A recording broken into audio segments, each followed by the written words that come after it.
Mm.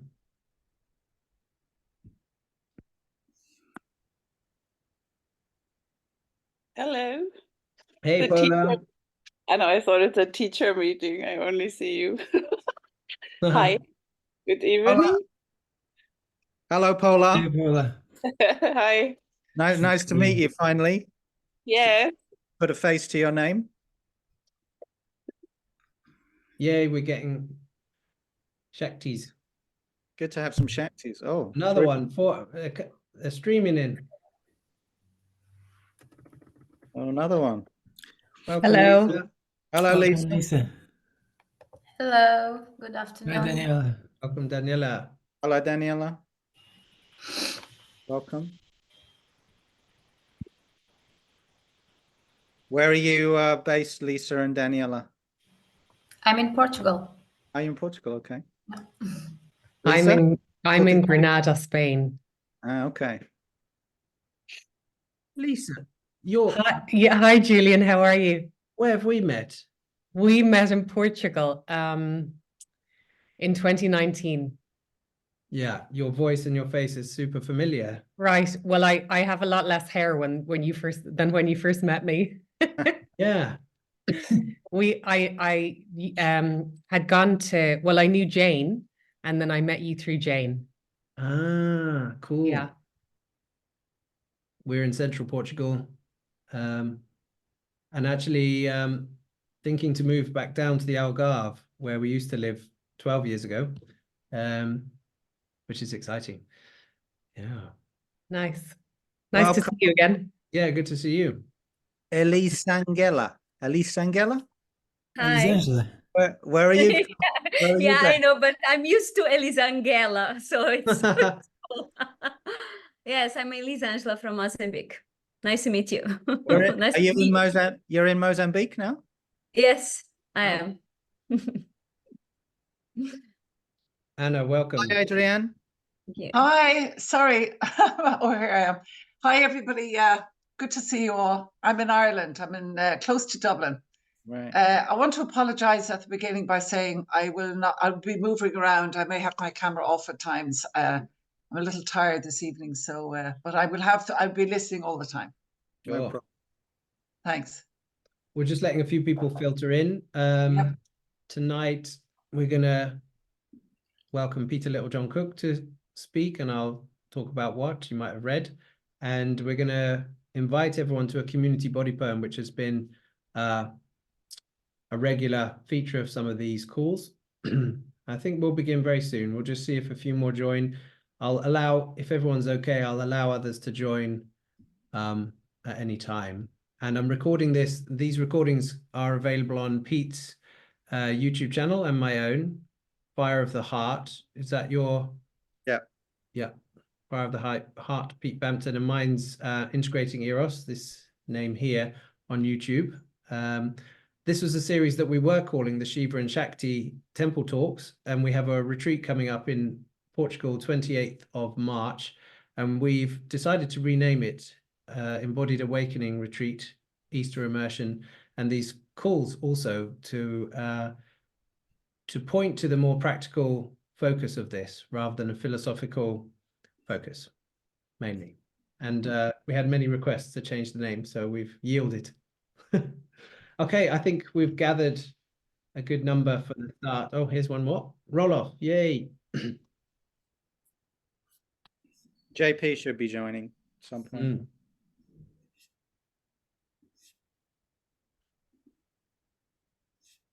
Just let roll off in and JP can join us. So, where? Hey, Roloff. It's connecting audio. And Welcome, Sandy. Roloff. And Sandy, we haven't heard from. Yeah, Sandy, would you like to say hello before we begin?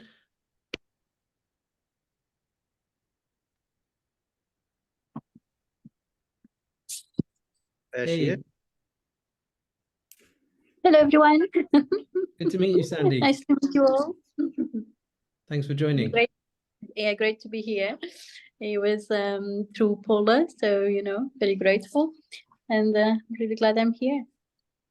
Thank you for joining. Yeah. Awesome.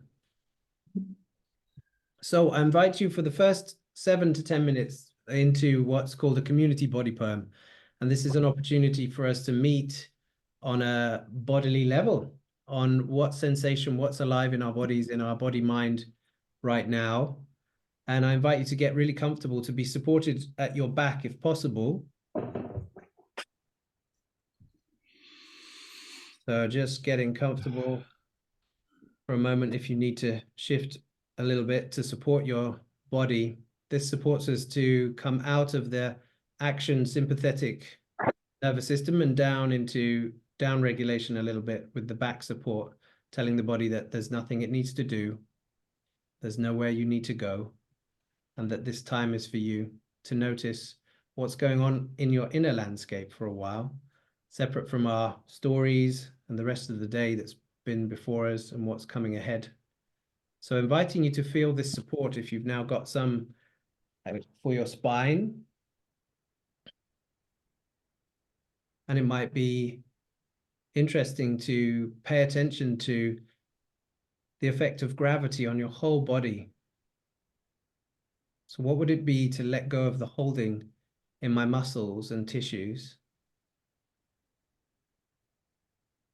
And would it feel supportive for me to yield and to relax into gravity, hugging me down to the chair, to the earth beneath?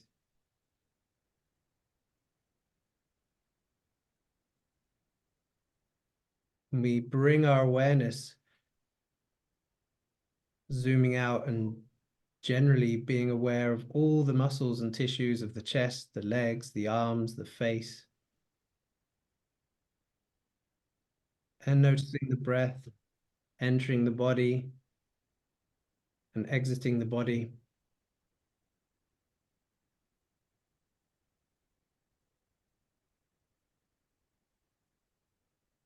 And as we breathe, in and we notice our whole body in gravity, we can get a sense of the lift and the effortlessness of our belly rising and falling with the breath without an agenda to change it, just to become aware of it.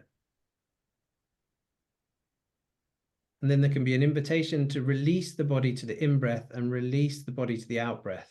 We're not consciously trying to deepen the breath. We're just inviting, how would it be to let go more and more into each in and out breath, giving more spaciousness, letting go of anything that wants to leave. And I invite you into a soft inner smile to the life force that's animating the breath. The natural rising up through gravity that the inhalation brings.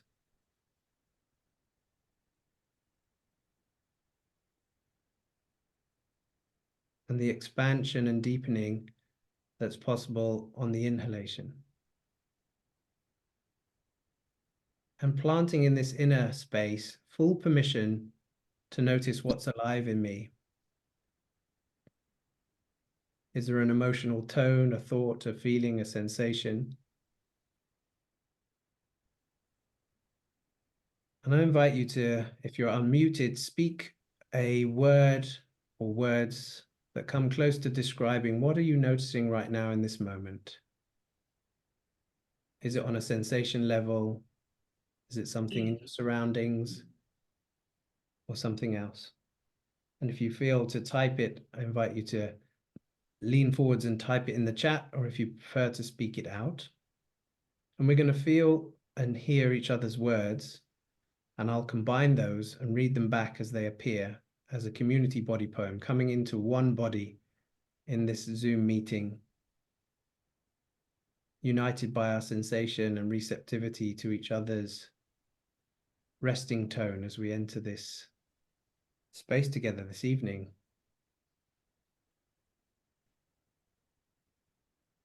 Contentment. Contentment.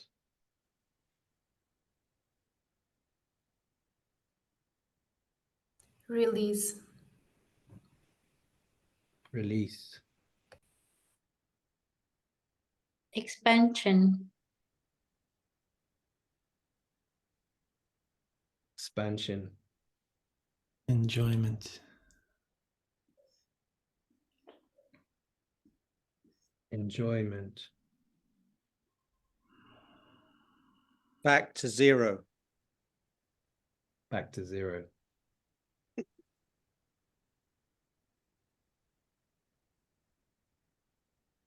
Connectedness.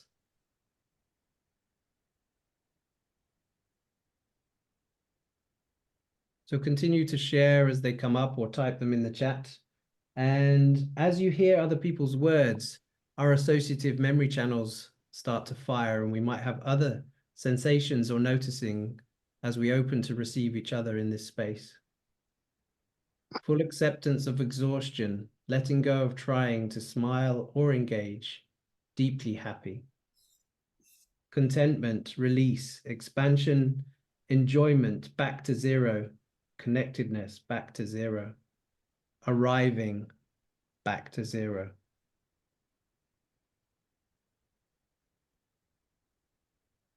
Full acceptance, release, contentment, expansion, enjoyment, arriving, letting go, release, back to zero, arriving, contentment, expansion, enjoyment, back to zero, release, connectedness, flow, full acceptance of exhaustion, letting go of trying to smile or engage, deeply happy, relaxing into pain, heaviness, excitement, expansion, enjoyment, release, contentment, back to zero, conscious light, expansion, enjoyment, flow, relaxation, tiredness, relaxation,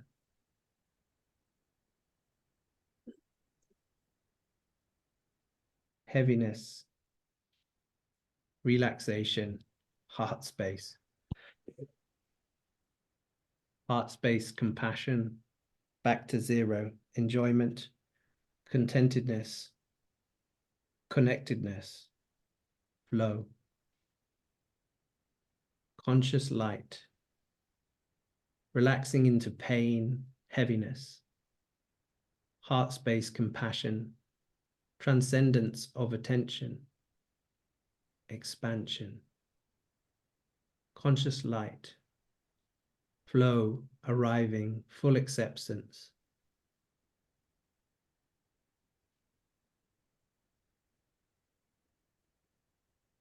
arriving, relaxing into pain, heaviness, relaxation, tiredness, relaxation, compassion, heart space, transcendence of attention, expansion, forgiveness, relaxation, arriving, letting go, back to zero, expansion, enjoyment, flow, letting go, back to zero, forgiveness, transcendence of attention, compassion, heart space, expansion, joy, release, contentment, back to zero, transcendence of attention, relaxing into pain, heaviness, relaxation, tiredness, relaxation, heart space, compassion, forgiveness, transcendence, back to zero, arriving, deeply happy. Thank you all for sharing your inner landscape and words this evening to form a community body poem. And in a moment, I'm going to hand over to Peter Littlejohn Cook, a long-term friend of mine, who I met at a wedding, a very conscious, beautiful wedding, and had the pleasure of sitting opposite. And it was like everybody at the wedding disappeared and Peter and I got to connect for this beautiful moment of time where we finally met after some exchange of emails. And I've had the pleasure of being on retreat with Peter and experiencing his teachings. Tonight, Peter's going to share a little bit about Tantra. We're not here to define what the true Tantra is. We're here to share some inquiry and spur some discussion and share some of our experiences and hear from all of you. And one of the things that we're delighted to hear from Peter is a little bit of context on the word and modern use of the word Tantra, and some of the ways that I find very complementary to inquiring as to if anything of a modern practice or any practice that we're doing might be tantric. So Peter's going to share some of the insights into looking at the multi-dimensional aspects of practices, aren't you, Peter? So over to Peter Littlejohn Cook. Thank you for joining us. Thank you everyone else who's here. These recordings can be found at Fire of the Heart, Pete Bampton's YouTube channel, and mine, Integrating Eros. This was a series of talks that have been recorded, and we've changed the name, but they're all up there on YouTube. On YouTube, they used to be called the Temple Talks, Shiva and Shakti.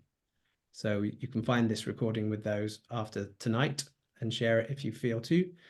And welcome, Peter. Thank you so much for joining us. Thanks, Julian, and thanks, Pete, for the invitation to be with you. So, and thank you all for joining. Like Julian said, I won't be trying to, let's say, preach what the only true view of what is Tantra or what is true Tantra, but it's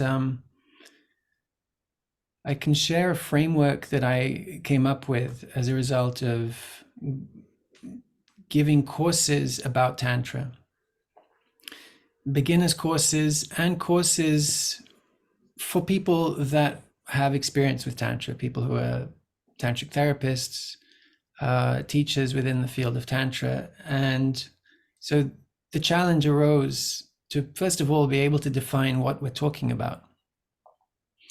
And it was in that context of sharing and teaching that the need for some kind of definition came up. And so it's not meant as to position myself as the expert who can tell everyone else what Tantra is, but just as a framework that has been useful. And like Julian said, it'd be interesting to hear from your experience, what is meaningful to you from what I'm sharing, and what you've experienced that can be a helpful input to this exploration. So I suppose a good place to begin is the word itself, right? The word itself is often presented as meaning to weave together. The idea of the core elements of existence being woven together, creating the totality. So the word, a popular translation of it, and one that I like because of what it evokes, is to weave together. When we and I could give just a little more context on that, which is weaving together for the sake of wholeness. So like the word yoga, referring to union, also joining. Like the word religion, originally evoking the idea of reconnecting, religare in Latin. So all these words are evoking the sense of connection, bringing about wholeness.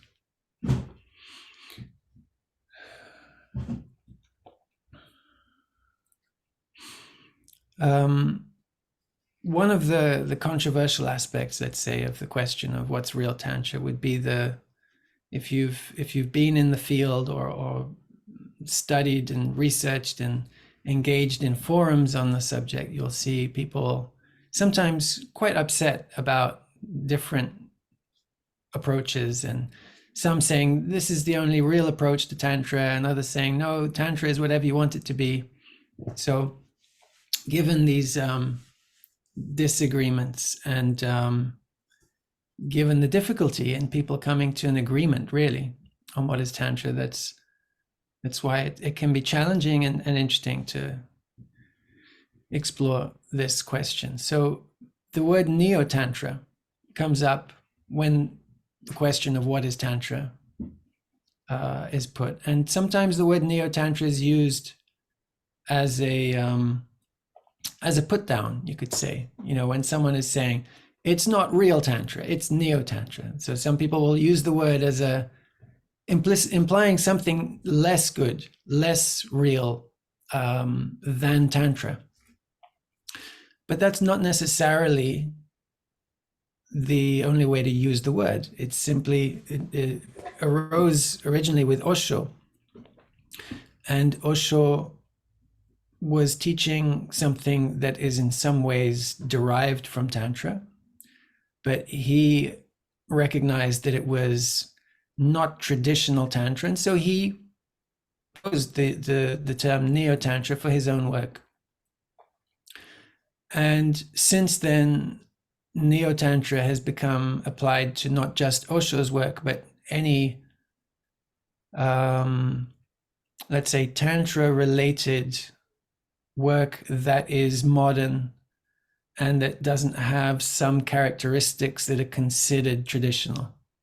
So it's a way to refer to a new phase of Tantra, let's say.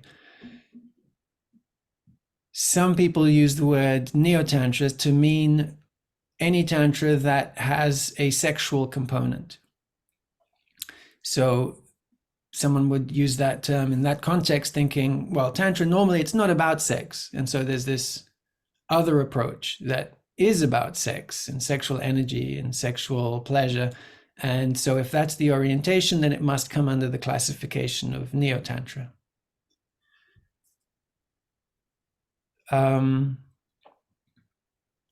Some who might consider themselves tantric purists would say that would take that position. Tantra is not about sex. Some going to the extreme of saying it has nothing to do with sex. And so to bring some clarity to this kind of these different perspectives, it can be useful to look at some of the older classifications that existed of different approaches. There was what's referred to as left-hand Tantra and right-hand Tantra. You could say that these are the core distinctions that existed traditionally, let's say in a simplified perspective, because there are actually multiple traditions, multiple approaches. The traditions have existed for, depending on whose studies you believe in, you could say thousands of years, or you could say close to a couple of thousand years. So it's a general, what we're going to be speaking about here is inevitably in the course of, let's say, an hour together, we're going to be making some generalizations, but a good simplified generalization would be using this terminology of left-hand and right-hand Tantra as a way to simplify things. So left-hand Tantra, you could think of as involving ritual of some kind, involving objects for ritual, involving substances, involving potentially also a partner for ritual purposes. Whereas right-hand Tantra can be described as interiorizing all the ritual objects and substances, and the let's say the partner in the right-hand Tantra is the divine. It is your union with the divine that is being worked with. You could call it your union with the fullness of your being. So the ultimate union is your wholeness, rather than a union ritualized with another person or with other objects, substances. So that gives a very quick overview of left-hand and right-hand Tantra. Left-hand ritual and external objects or partner for the practice of ritual, and right hand Tantra is inner practice. Right hand Tantra can be a path of celibacy, which is radically different to what people associate with Tantra. When the word Tantra today evokes sexual practices for improving relationship, all the let's say common ideas that have arisen today about Tantra, it can be surprising to think of Tantra as having been practiced to a great extent by celibates. And often, without giving this introduction, I will joke about this by beginning by asking people, who do you think the most famous Tantra teacher is? And the most common response is Osho. And then I say, well, maybe, but it may be the Dalai Lama, which often will be a shock to people. Wait a minute, the Dalai Lama, Tantra, but isn't Tantra about sex? How can the Dalai Lama be a Tantra teacher, right? Because of the association that people have with it. It's a sexual practice. And so it seems strange to associate it with a monastic tradition within Buddhism. But the Tantric tradition is very strong in Tibetan Buddhism in the form of Vajrayana. And the Dalai Lama is you could say, traditional teacher of Tantra. So hopefully that gives some context already, some sense of distinctions between approaches, the fact that there are radically different approaches, and both of them are considered traditional Tantra, right? The left-hand path, the right-hand path. And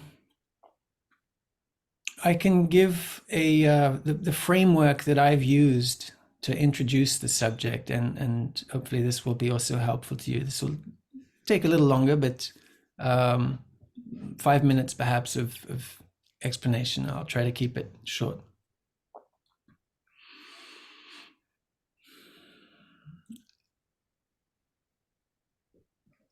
There are some key aspects that, if they're all present, and Julian mentioned, what could be the components or characteristics that would define a tantric practice. So in that context also, this could be helpful. I'll begin by actually contrasting it with what could arguably be said to be not tantric.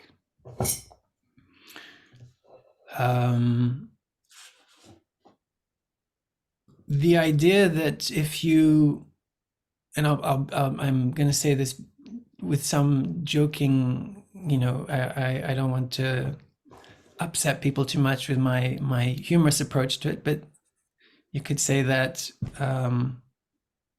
people may have the idea that if you add incense, candles, and some mantras to sex, you've got Tantra. That's, you just make it a little mystical, little exotic, maybe some Kama Sutra positions, and then it's Tantra, because you've added some mindfulness, some attention, some care to the context, and then it becomes Tantra. So I would propose a different way of looking at it, which is that there is not just, let's say, a quality of mindfulness brought to sexual experience, sexual intimacy, but an additional and really fundamental component, which is the intention. In, let's say, modern Tantra, or Neo-Tantra, if you like. And I'm actually, in this case, not referring to Osho's Tantra, but most of Neo-Tantra, what has become Neo-Tantra. It's generally characterized as being about improving relationships, having wonderful, amazing sexual experience, and increasing your ability to enjoy sex. So that's typically the focus. Not everyone who works with Tantra or who calls themselves a neo-tantric practitioner would necessarily fall exactly neatly into that. But I'm, like I said, speaking in generalities to some extent.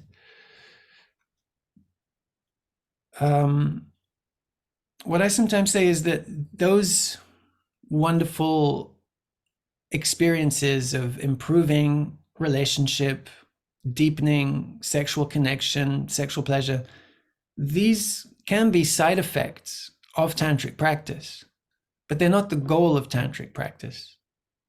They're not the purpose, they're not the reason you practice. And the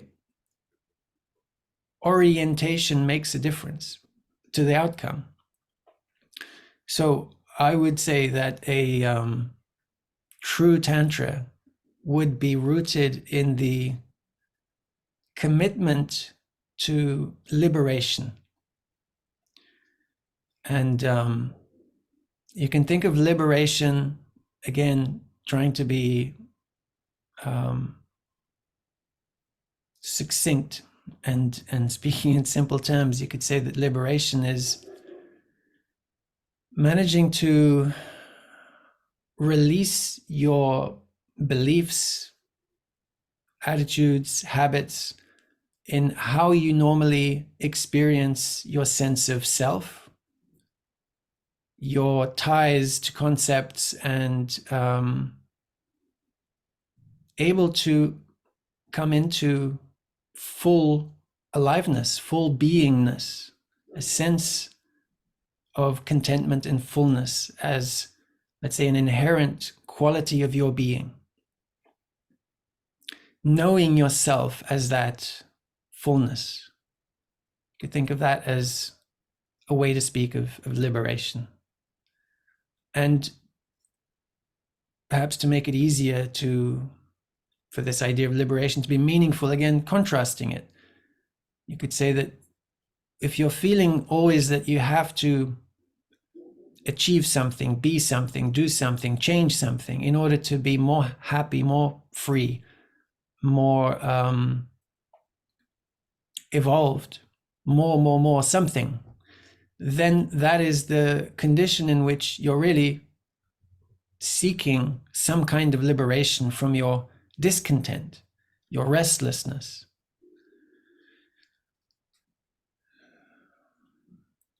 So with liberation as the fundamental goal, not just liberation from a temporary desire for someone by being with that person, but a liberation from the fundamental sense of not knowing who you are, what the nature of existence, self-existence is. And there's a term that comes up and that's relevant here to describe the true nature of our being. Not specifically to the Tantric tradition, you find this across the spiritual traditions in India.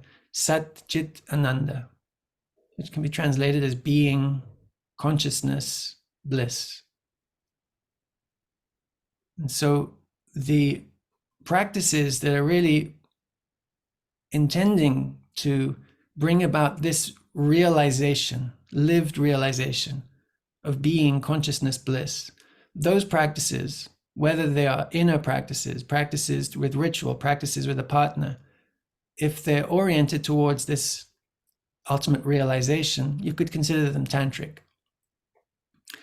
If they are helping you experience a change in your relationship, a change in your sexuality, that can be certainly therapeutic.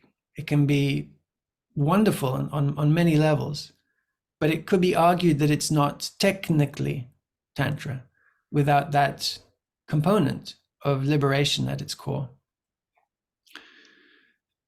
And another characteristic of Tantra, and I've identified 4 that I find helpful to speak of, to try to simplify this subject of what is Tantra. The goal of liberation, moksha, as one of them. Another would be, you could say that the Tantric tradition has been always, at some level, non-conformist. rebellious in some ways, countercultural in some ways. And so the application that's given to that in let's say Neo-Tantra is of questioning our sexual repression, our usual approaches to our inhibitions, our taboos around sexuality.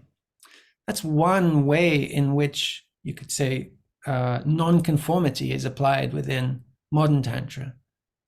But this principle of non-conformity is there not just for the sake of, again, not just for the sake of transforming our experience of sexuality, but our experience of ourselves, the way we interact with all beings, the way that we experience life, moment to moment. So non-conformity is a second, let's say, fundamental component. And the honoring of the feminine or the divine feminine, or you could put it this way, honoring of the divine as feminine. Honoring of the divine as feminine. This is another of the core components that's common across tantric traditions. And this is not just about having a female representation of the divine in the form of a goddess or multiple goddesses. There is, I would say, a more fundamental purpose and outcome. It's not just a matter of gender equality and, you know, we have masculine representations of the divine, so we should have feminine ones, and that's better. That's great, but there is another aspect to this that I feel is the real potency of this aspect of it, which is the effect of the purely masculine representations of the divine has tended to be leading us to think of the divine as beyond, as transcendent, as celestial, as up there and out there and after life, perhaps, you know, this other level of reality. And what you find within the Tantric tradition in the honoring of the divine as feminine is that the divine is also the universe itself. It is embodied reality. All of, let's say, the world, all of experience, all of the universe, all that is in existence is seen as Shakti, as divine power. And so you're given a viewpoint, a framework within which you relate to the divine at all times. Unavoidably, you are in relationship, in expression. You are an expression of the divine, unavoidably, inherently, rather than seeing the divine as this thing that you might come into contact with if you behave well after you die. You're immersed, you are an expression of the divine. So this honoring of the divine as feminine has this very complete change in our way we see ourselves in our relationship to the world, our relationship to the body, our relationship to our desires, our relationship to everything. We are embedded in sacredness. And a fourth component to complete would be in my framework, right? So this is just a framework that you can accept or reject or add to or take away from, do whatever you like with. But my fourth component would be compassion as a core characteristic, the desire to be of service to others, of service for the sake of the liberation of all beings. And that's a particularly Buddhist way of framing it, the attainment of liberation in order to be of service in the liberation of all beings from suffering. But although that's a particularly Buddhist approach, Buddhist framing of it, you find the attitude of service also present in non-Buddhist Tantra, in what could be classified, not let's say technically correctly, but could be generalized as Hindu Tantra, non-Buddhist Tantra. I could go on for a long time, but I'm really happy to also listen to you and for us to talk and see what would be useful as a follow-up from what I have shared. Pete suggested that I speak a bit about my experience, but I've already taken up quite a lot of time with this overview, and so I'm happy to go where the conversation flows. Thanks, Peter. Yeah, thank you, Peter. Thanks. Does anybody from the people joining us this evening want to share or ask or comment?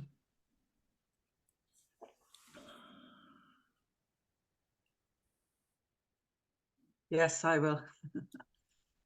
Thank you so much, Peter, for that overview. I'm very new to the world of Tantra, but it was really helpful because I'm somewhat confused by it, actually. But I found your description of the divine masculine as being something beyond extremely interesting. I had never thought about that before.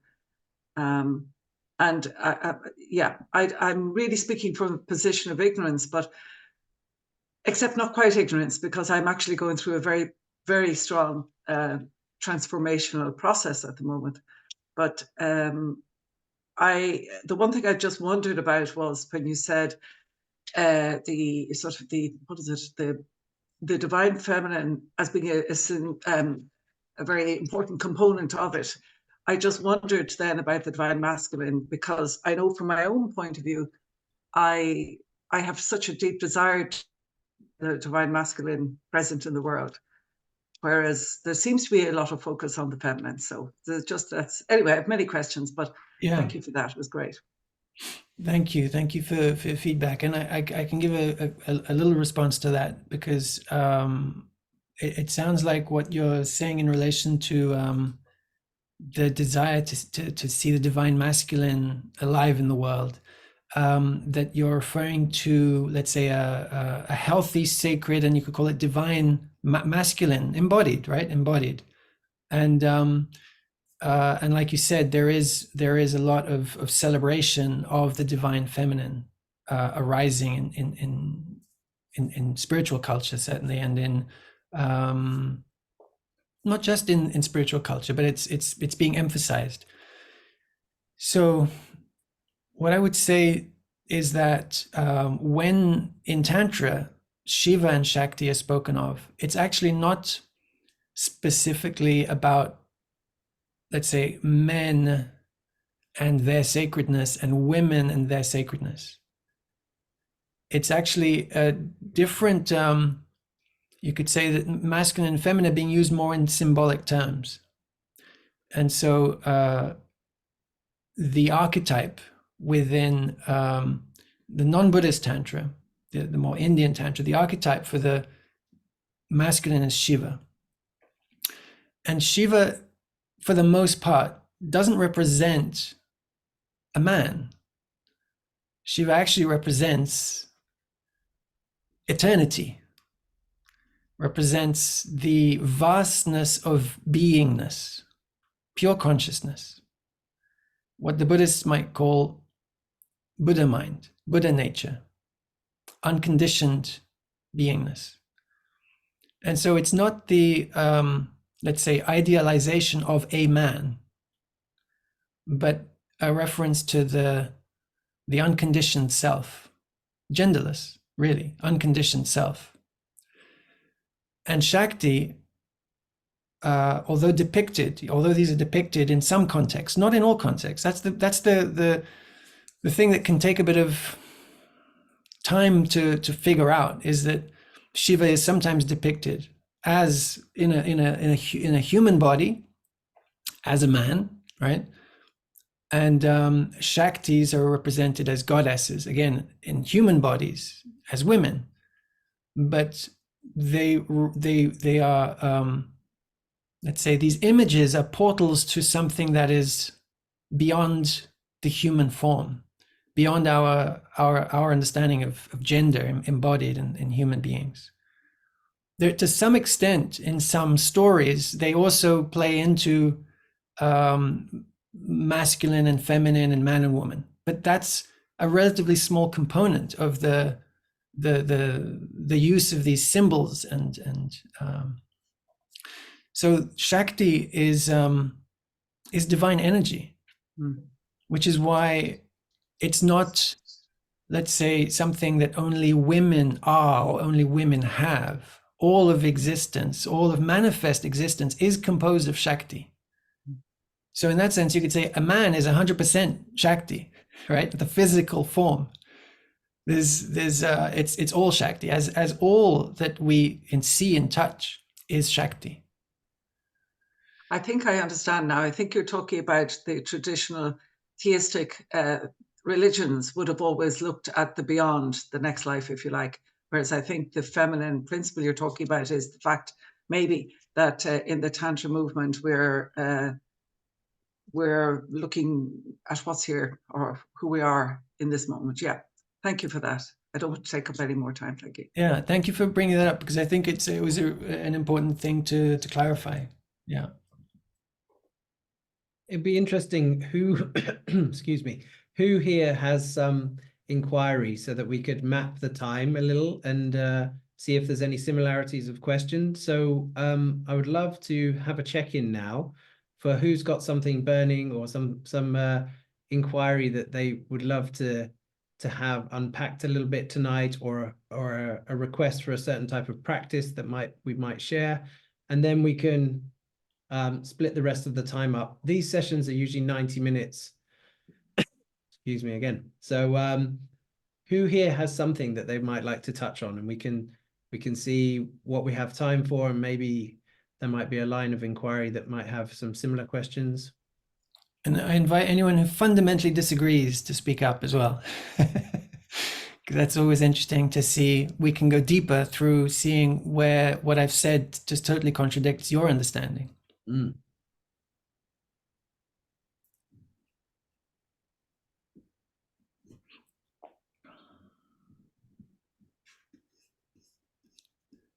And I'm curious, those that attended that haven't been to other calls, and I thank you for giving this a try and coming tonight. What if you don't have a question, but what brought you here tonight? Like, what's the inner calling? Like Rumi said, what you're seeking is seeking you. So if we knew what brought you here, maybe we can meet and find a touch point with why you've shown up in this call with these friends and other beings.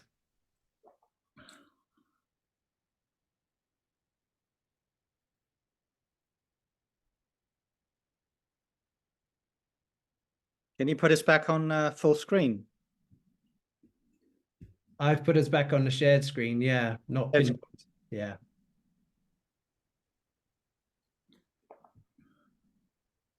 It's also nice to have a few more women with us here tonight than we've had. Yeah. Thank you for showing up.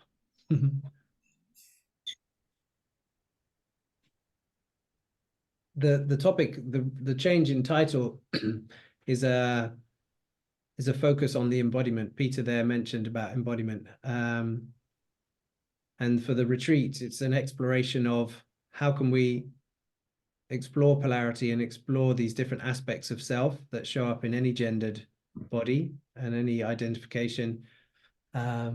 So we're curious here what practices translate well across the screen to get a felt sense of some of these principles. So I'm curious, Pete or Peter, or others here, Pola's a Tantra teacher, friend of ours as well.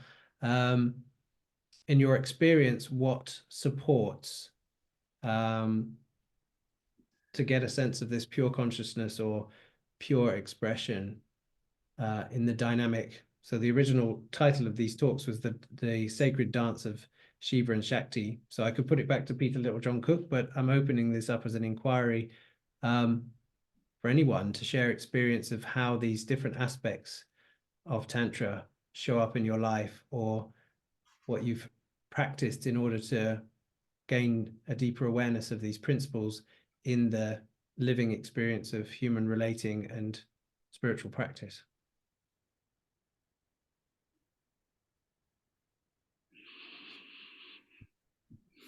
I could share something just briefly to add on to what Peter was just saying in terms of the Shiva and Shakti principles that transcend gender, let's say. In other words, they're accessible, they're divine polarities, we could say, that are available to all of us, men and women.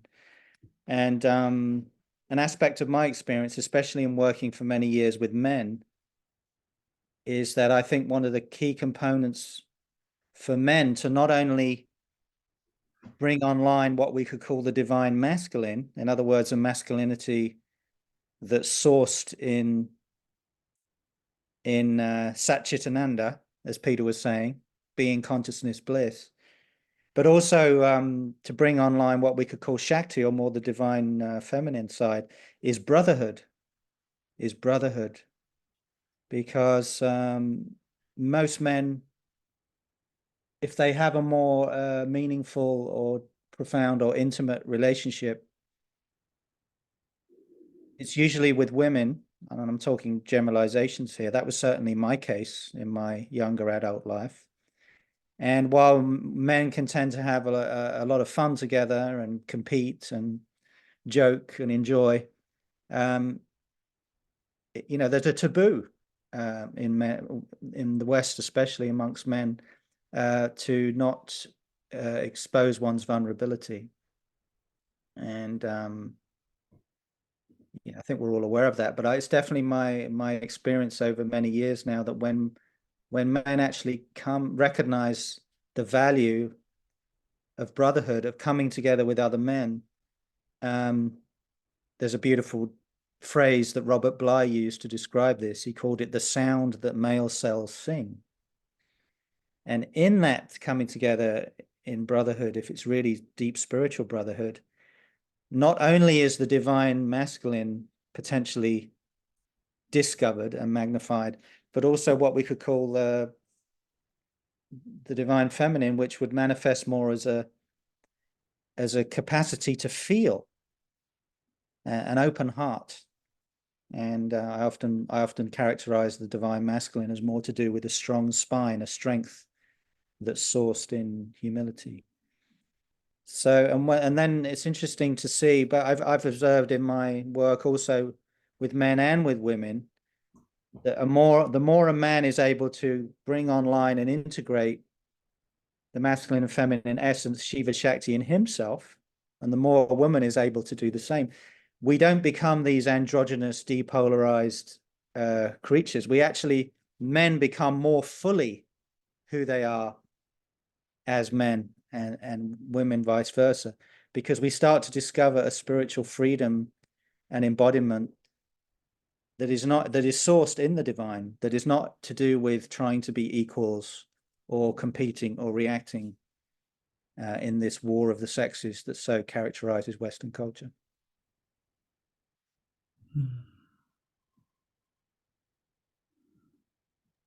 Peter, well, has anybody got a response to that? Lisa, great. So I'm doing the teacher training with Peter at the moment, and one of the things we discussed was radical honesty. And so beyond sort of masculine, feminine principles, Tantra to me really feels like an honesty, you know, like really showing up and really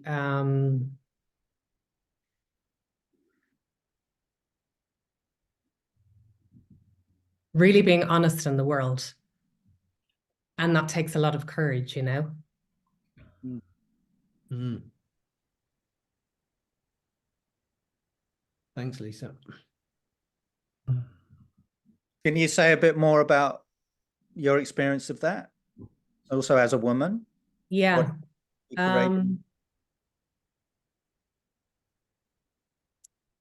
So looking at the parts, so in my personal experience, looking at the parts of myself that have been very uncomfortable to look at, and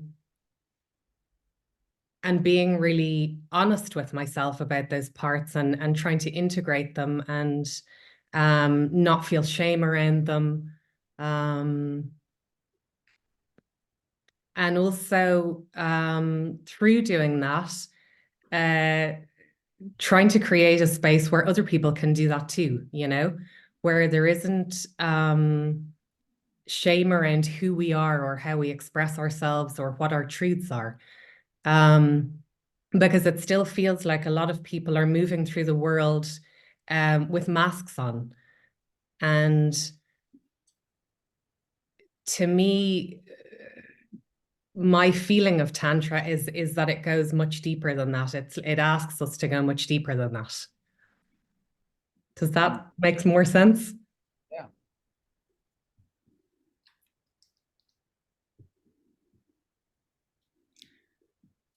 I would like to add Go ahead. to this Mm. that the path of liberation of the soul,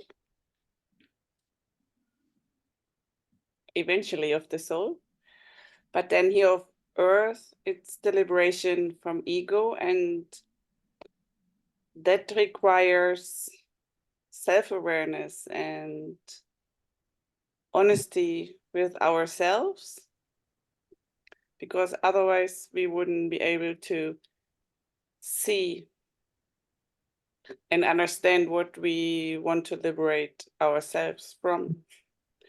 There would be no, there would be no reason. Mm.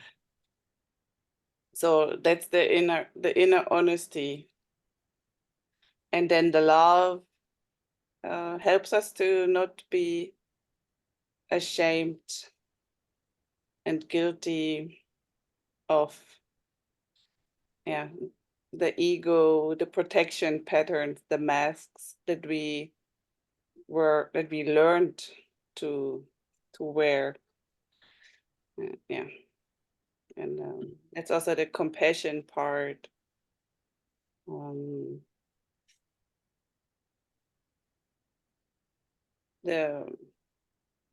To be compassionate with ourselves and loving ourselves is the key to liberate ourselves in that process. Thanks, May Paul. I ask a question and follow up to what Peter has just said? Sorry. My question would be, if we talk about liberating ourselves through the path of Tantra, supposing we were taking another path to liberate ourselves that wasn't or all paths to liberation Tantra is my question. Like, what makes the path to liberation a tantric one as opposed to, say, I don't know, meditating in a cave? But is that the same thing, basically? Yeah. Well, this I can answer that and also bring together some of the things that have just been talked about, you know, in relation to the courage, the honest, radical honesty, and the self-awareness.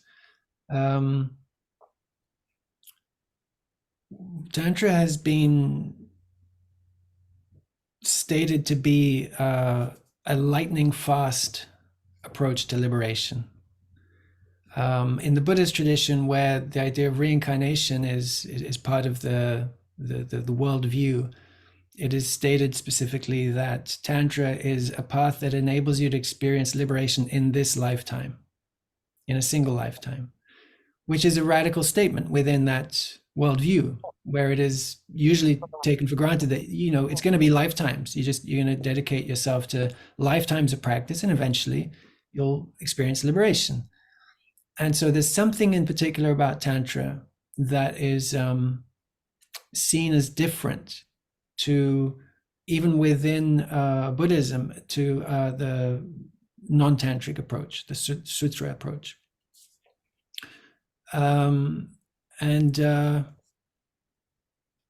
One reason for it is the radical honesty, which involves being able, willing, committed to looking at ourselves and the world in ways that engage with what we wouldn't otherwise be too afraid to look at, too afraid to come into contact with, in ourselves, first of all, you know.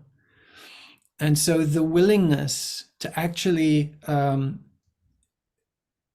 work with our fear rather than avoid what is fearful is one of the key components that really accelerates your path to liberation. You're not delaying that resolution by moving away from what is uncomfortable. You're actually challenging your discomfort. So that's one way which you could say that among the many ways to work towards liberation, Tantra has this, and you can think of it as part of the non-conformity, if you like. You know, if you're thinking of that framework that I presented, it may be normal to move away from what's unpleasant, what you're afraid of, and what is taboo and what is rejected by everyone else. But for you to investigate it, right? For you to listen, let's say, to what's going on inside, when normally you would try to just make yourself feel better, you know. So it's a way to directly challenge the avoidance techniques that we can come up with for delaying resolution and delaying a sense of integration and a sense of wholeness, ultimately. And that, if I can just follow on from that, Peter, that to me feels like real embodiment, you know? It's like if you can sit with discomfort and if you can sit with the different things that arise, whether they be, you know, positive feelings or more challenging ones, if you can really sit with those, that's what embodiment is, you know? Yeah. Yeah. I think it's a good way to describe Tantra as an embodied spirituality. And one way to think of it historically is that there was a tendency for transcendent spirituality to actually, like you said, Adrienne, you know, going into the cave, going into meditation in a sort of a retreat movement, retreating from life into quietude and isolation. And the tendency can go to extremes, as in the story of the Buddha. Before he found the middle way, he was going to the extreme of, you could say, putting the body through the greatest challenges of self-sacrifice, of giving up comfort to extreme levels. And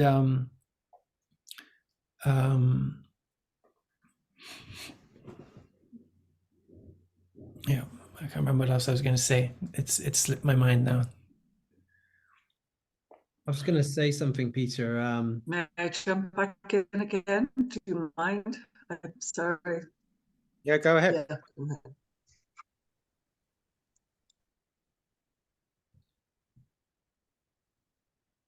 Adrienne, were you going to? Okay, sorry. Yeah. So, yeah, you see, it's. I'm sorry if I'm being a bit awkward. I'm not trying to just undermine everything you say. I'm really trying to understand. But I would say for almost all of my life, I've been facing my fears, certainly since I started to become awake, which was around about my early 30s. And I would say my entire spiritual practice and emotional practice is about facing the worst fears I have. But yet I would never have thought I was on a tantric path. And it was only last summer that I went on a tantric retreat. And yeah, so I have this curiosity, and there has been great shift since then. But yeah, just trying to, yeah, I'll be quiet.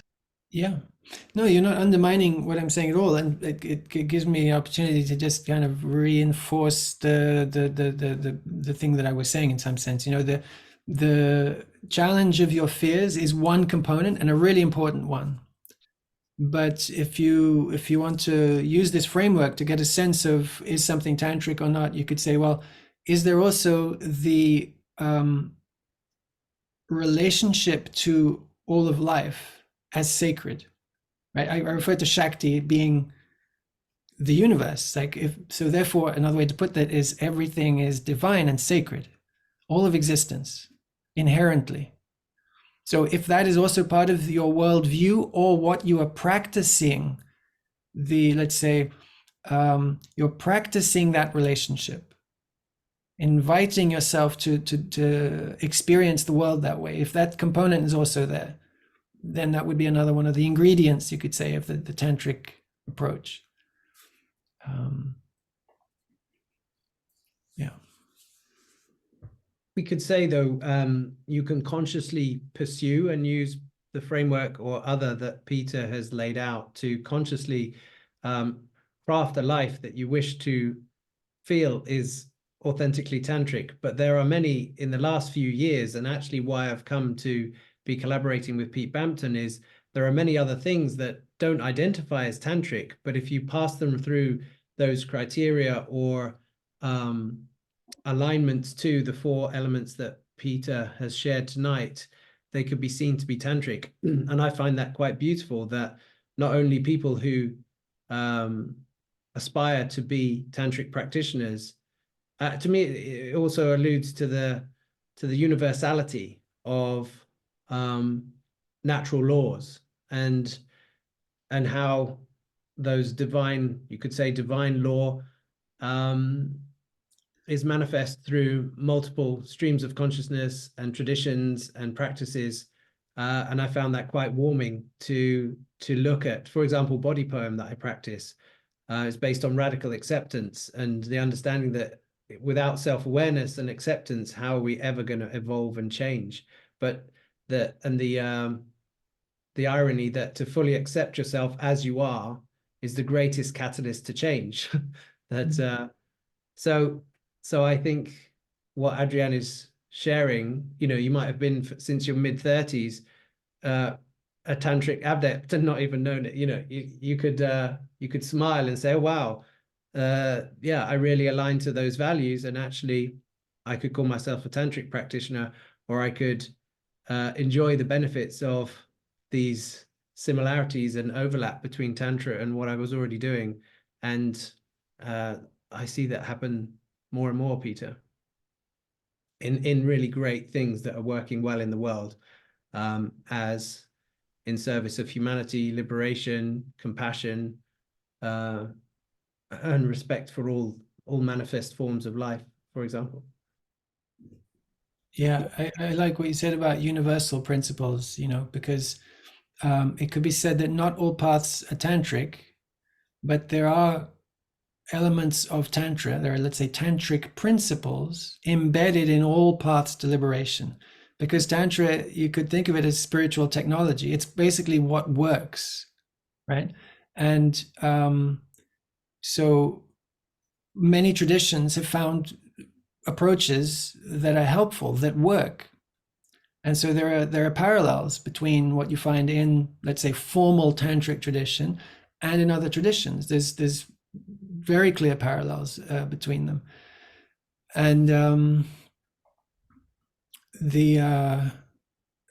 what you find in Tantra that you may also not find in other traditions, because of the non-conformity, Tantra is willing in many cases to question its own language, let's say, its own framework, and kind of say, okay, at this stage, this will be helpful, but ultimately you'll be able to let that go too. So there's a detachment to its own practices, its own teachings, acknowledging that they're useful at certain stages. And often you don't find that in all traditions, because they tend to kind of solidify, ossify, become dogmatic. And this characteristic of non-conformity, when it's actually really lived and applied within the tantric tradition, again, another of the reasons why it can take you to liberation with that speed, that potency, because it's allowing you to detach even from the things that you're, let's say, getting attached to in your path, in your practices, in your experiences. Yeah, I think another sort of angle on it is, as you're saying, Peter, there's these universal principles in any authentic spiritual teaching, but then there's this whole difference in orientation And I was just reflecting on why is it that what we could call Tantra or Tantric practice is broadly gaining in interest and popularity. And I think on the superficial level, it's to do with, sex and, all the fascination there is with that in Western culture. But I think underlying that, it's the longing for an orientation to liberation that embraces life. Yeah. And that is not only about freedom from the more transcendent orientation. And because one way, another way to look at the tantric dimension, and it's definitely been my experience, and perhaps I will say resonate with you, Adrienne, that and perhaps also, as far as I'm aware, traditionally Tantra or the tantric embrace was brought or taught once the aspirant had actually become grounded to some degree in a more meditative, free, place of fundamental freedom from, greed, fear, or the conditioned experience. Because then one would be in a place to fundamentally be able to begin to embrace our embodiment, embrace relationship, come into the world. And this is also where I think the compassion comes in, as you mentioned. That's very much a feature of Tibetan Buddhism in particular. Then the orientation can shift, where one can come out of the forest, come down the mountain, so to speak, into the marketplace, into relationship, into emotional sexual relationship, and have a radically potentially transformed relationship to it, where one is not basically motivated to have and to get and to seek security. So then it's this very and this is where I think the countercultural dimension comes in, because to have a liberated relationship to body, mind, and world and sexual relationship definitely challenges all the conventions about it. Yeah.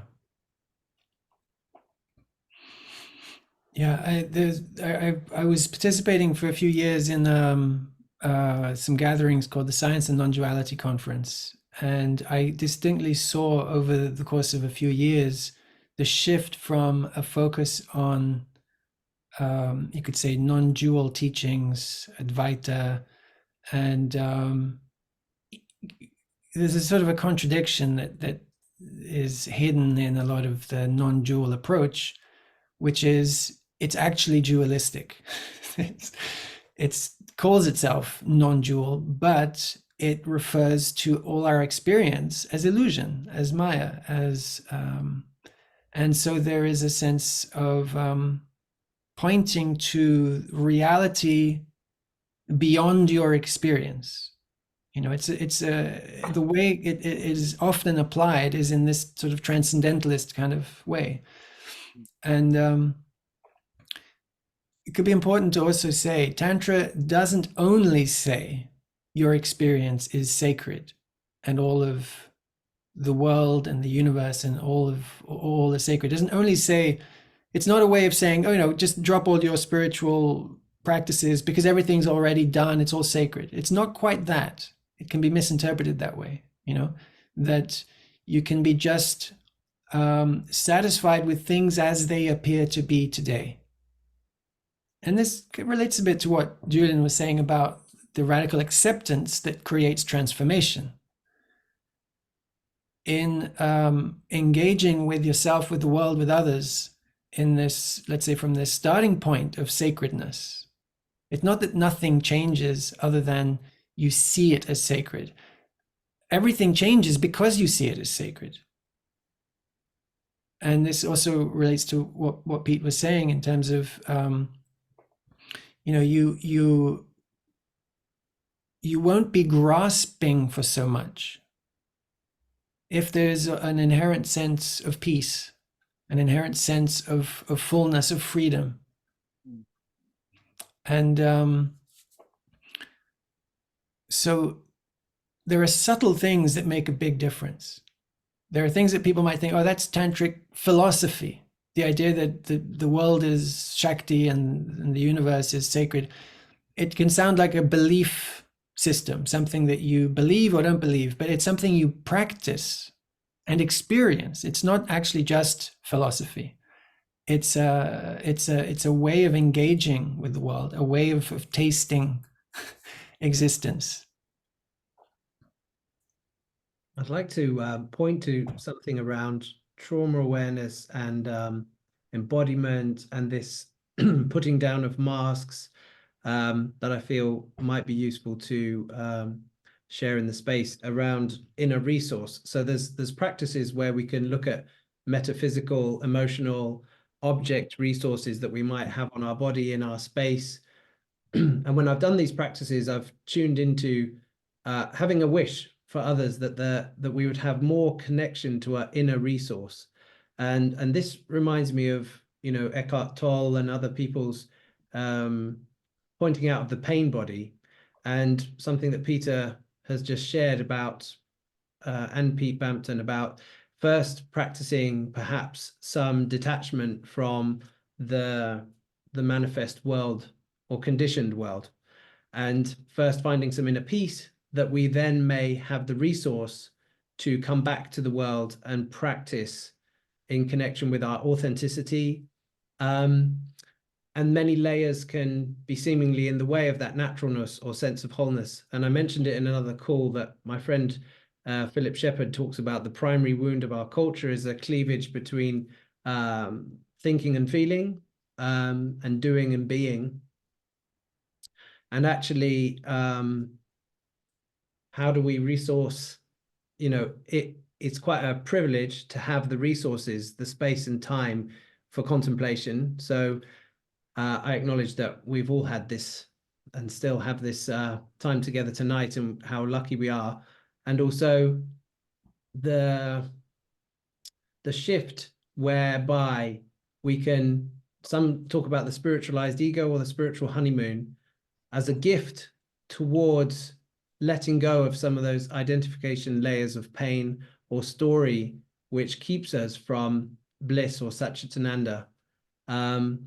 And obviously, I'm not going to sum it up in 1 or 2 minutes, but I just want to point to something and see what the group have to share about our own personal journey within having challenges and suffering in life, and and then finding resource to move into authenticity, the power of vulnerability, and the resource necessary to let go of our strategies, which identify us as the one suffering and the one, you know, until we can lessen our grip on that identification. I found there wasn't the opportunity for growing the capacity to find resource in the face of ongoing potential challenge in life. So I'm talking about a resourcedness that enables us to, like the spiritual warriorship of facing life, resourced from the inside out rather than seeking being fixed from the outside in. And in that strength, being able to put down strategies of separation or creating more friction. I don't know if I've verbalized it very well, but the essence of it is around resource and vulnerability and authenticity, like Lisa shared about being truly honest. And until we identify them with radical acceptance or compassion, if we justify those positions and calcify to them, we can be further and further away from this felt sense of wholeness. Excuse my tickly throat. And if we can use embodiment practices to increase our felt sense, then we can align to a felt sense of wholeness, which eludes us if we try to come from a rational mind perspective, which could also play into justifying why I'm a victim, or why the world is wrong, or why so-and-so has harmed me.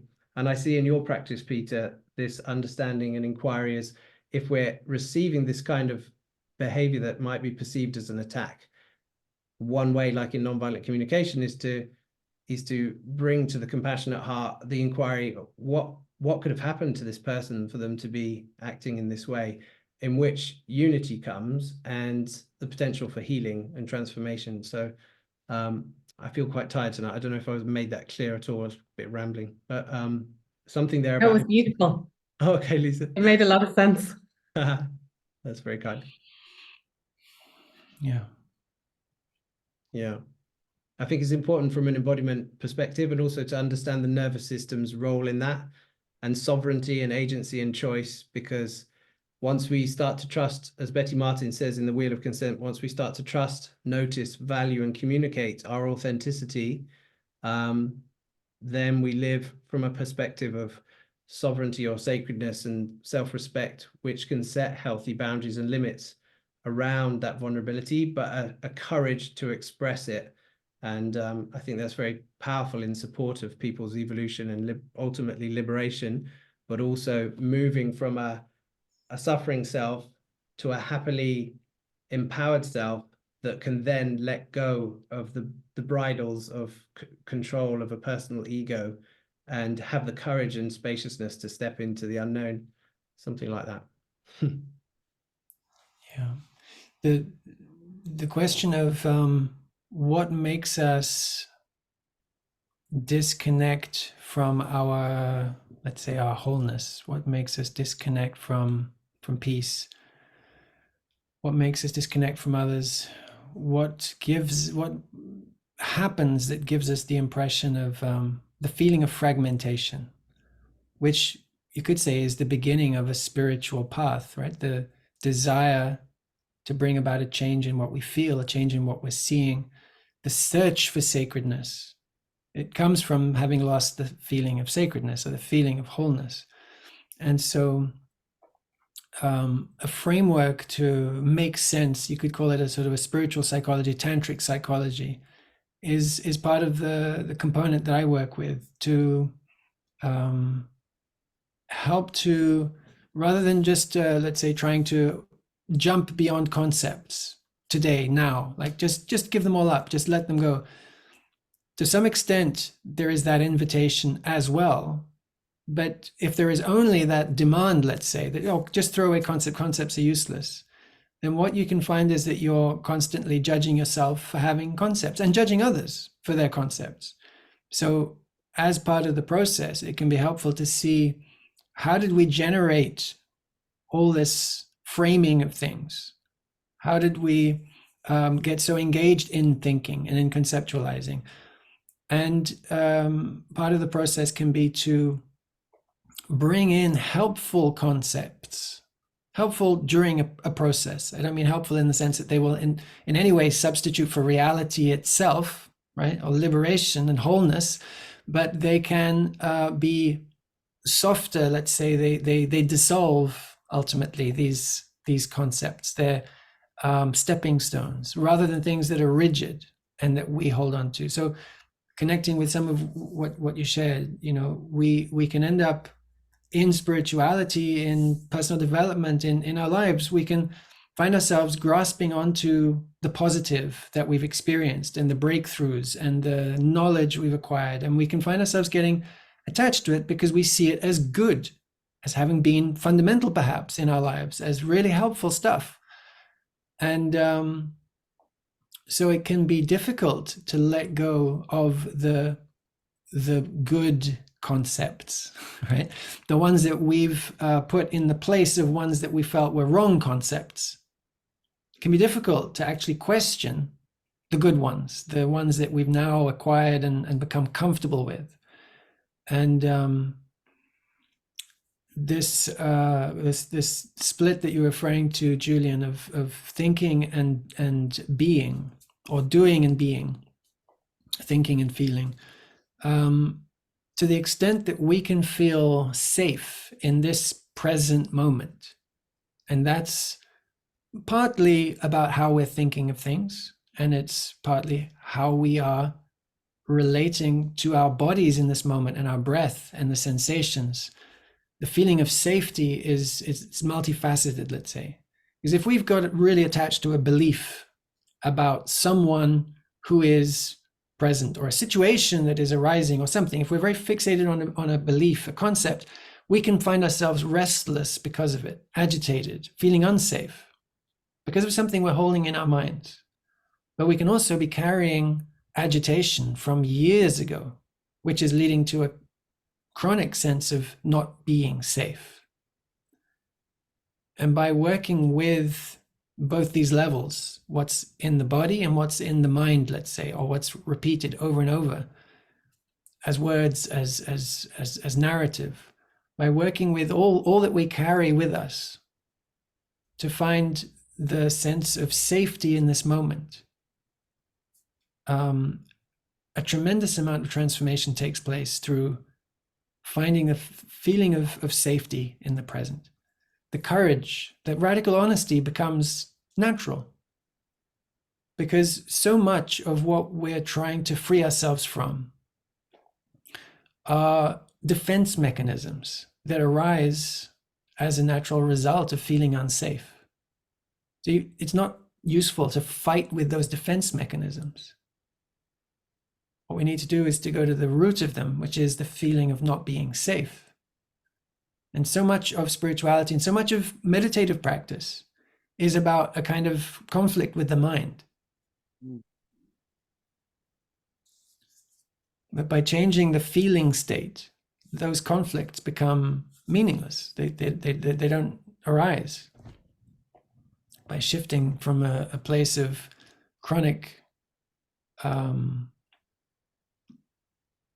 dis-ease, chronic anxiety, restlessness, and you could say that it's part of the human condition, a certain degree of restlessness, a certain degree of agitation, which is partly because we've been taught that we are separate beings in space and time, and that brings, you could say, existential anxiety. I've got to protect myself to exist, to survive. And to some extent, there is let's say, a healthy component there of nature, right? Looking after itself, the self-defense mechanisms associated with nature's continuity. So there is a healthy component to the self-preservation instinct. But when you add to the self-preservation instinct nature's intelligence, when you add to it a conviction in separateness as your identity, then you can't let go of constant worrying about how you're going to make yourself safe, not just now, but in all moments. So you start to imagine problems in the future and thinking about how you've messed up your security by things you've done in the past. And it's all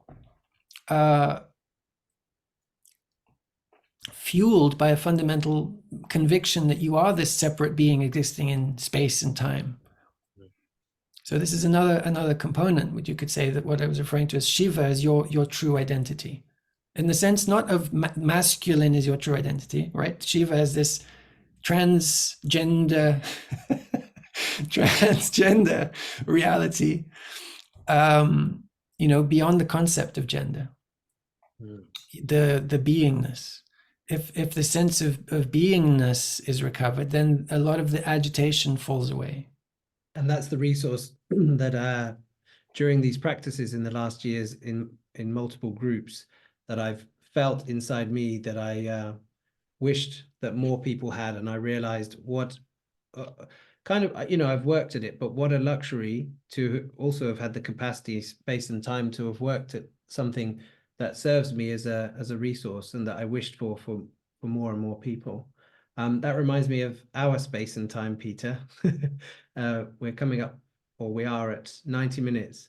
So I'd really like to thank Peter Littlejohn Cook and Pete Bampton and everyone who's joined us, and say once again that if you come to these calls and you share something that you don't want to be in the edit on YouTube, we do edit these so that personal shares are completely free and you can feel safe to share confidentially, and that we would edit those parts out. So as we were talking about safety, that reminded me to repeat that. And I would invite a quick checking in with everyone here, if you're willing, just a few moments more to come into a sense of stillness or integration now. Oh, one of our participants is coming back for a bit of integration. Here we go. So welcome Sandy back. So in service of integration and installation of what's been shared, before we all go, I invite us back into some stillness and calm, and back to this modality of body poem and listening through the body, not to the body as a separate something, but listening through and into our bodies now, noticing what's alive for us there as we come to a close of this session. And finding words that come close to describing what you might be noticing now as we come into the closing of this call. So we're not searching for words, we're not trying to define or explain, we're just bringing awareness to the aliveness of our being. And that's why we use the term, finding words that come close to describing what you're noticing right now. It would be lovely to hear some words in service of integration for how you're doing, what's alive in you right now, as we come to an end of this call. Indefinable.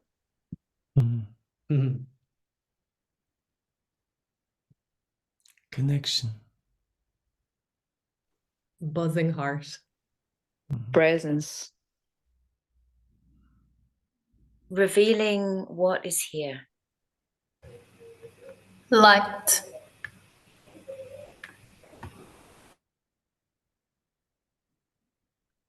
Indefinable light, revealing what is here.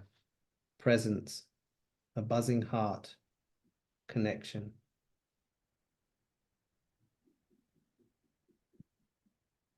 Everything and nothing. Everything. Fun. Fun. Indefinable, everything and nothing, a buzzing heart, connection, revealing what is here. Light and fun, indefinable, everything and nothing, presence, connection, a buzzing heart, revealing what is there, light and fun. Rising joy, there's a few in the chat there. Rising joy, fun and light, indefinable, everything and nothing, revealing what is here, connection with a buzzing heart, presence. Thank you all. Thank you all. Thank you very much. Thank you, Peter. It's great to have you with us. Pleasure. Thank you for the invitation. Really lovely to be with you. And we'll be back next week. Next week, we are going to be exploring the, actually Peter demoed something which I would say is feel and follow touch. So I'd love Peter, if he has time, to come back next week. I'm going to be sharing with one of my students of relational bodywork our living experience of tapping into, feeling and following the body intelligence with respect to touch in bodywork sessions or Tantra. So it'd be amazing if you could join us again, Peter, but I'd like to. Cool. I'll check if I can, but I'd definitely like to. Beautiful. And can I share briefly a couple of ways that people can yes, stay connected with what I do? please. Lisa mentioned the teacher training. There's a new cycle of teacher training starting in April, beginning of April, and so feel free to reach out to me if you'd like to know more about that. And there's a Tantra Foundations program starting tomorrow. So again, if that interests you, then be happy to connect with you. And Well, send us those links, Peter, and we can put them both in the description of the videos. Okay, great. Yeah, definitely. We'll do that. And if people want to reach out to you, Peter, personally to find out more or to pursue mentoring or experience more of what you offer, I know you're doing a new website at the moment or something. So I know you're on Facebook. Yeah, there's my email is peter@peterlittlejohncook.com, and there's a Telegram group that you can join to receive information as well. So that's really the substitute for my website at the moment, the Telegram group, which is t.me, which is the universal Telegram group thing, t.me/Tantra Portugal. I'm typing these now. Let's just, and we'll put them in the notes to this video. Peter, if you can send them to me afterwards, so that they're correct, I'll put them in the notes and send them to Pete Bampton as well. So it's peter@peterlittlejohncook.com. Okay, and t.me Tantra Portugal /Tantra Portugal. It's www.t.me/Tantra Portugal. Cool. Great. I've put them here in the chat for those that are still here, and we will share those with the video, and we'd love to have you back next week to talk about feel and follow touch. That would be awesome too. Okay, great. Really lovely being with you all. Thanks for the questions, the interactions, the challenges, let's say. Yeah, pleasure. It's been lovely to share the space with you, Peter, and we'll see everyone next week who can make it. Thank you, everyone. Big hug. Good night. Thank you. Thank you very much. Thank you so much. Thanks for popping in, Lucy. Yeah, looking forward to the replay. Yeah.